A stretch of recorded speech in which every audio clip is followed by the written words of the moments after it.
Premonitions are defined as foreboding visions of future events, but they never give you the whole story. Just a glimpse of the looming shadows of things to come. Like, Scrawls of Dread is releasing a book this October. But what's inside?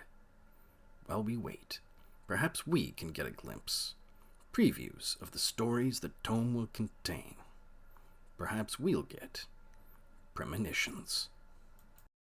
The Ruins of Hau'Toor.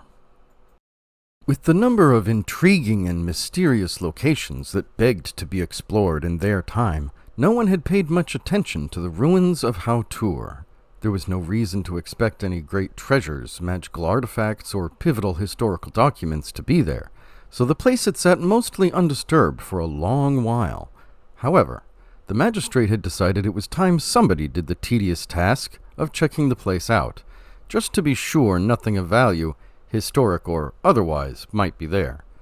At least, that was what he'd told them. The situation shifted rapidly once they arrived. What remained of the fort was half a tower, a few dorm rooms, and a stable. The rest was just piles of crumbled stonework.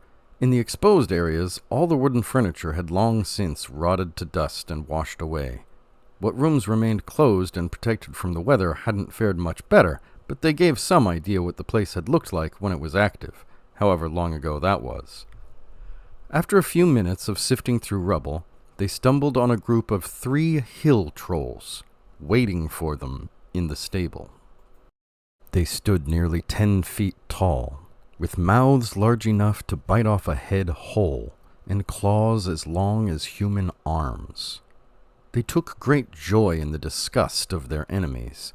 Aside from simply being uglier than a festering wound to begin with, they were covered in kinds of filth that don't even have names in some languages. Each one seemed to have their own variety of mold growing on them in different colors. They wore rotting limbs of past prey around their necks, not for trophies, warnings, or intimidation, but as emergency rations. That may be why there are rumors that their breath can wilt flowers. That's it for this sneak peek. For the rest of the story and many others, look forward to our book release in October. We publish other short stories Mondays on Substack. Our Spooky Snacks series continues Tuesdays and Saturdays on Instagram and YouTube, and you can also follow us on Facebook and Twitter.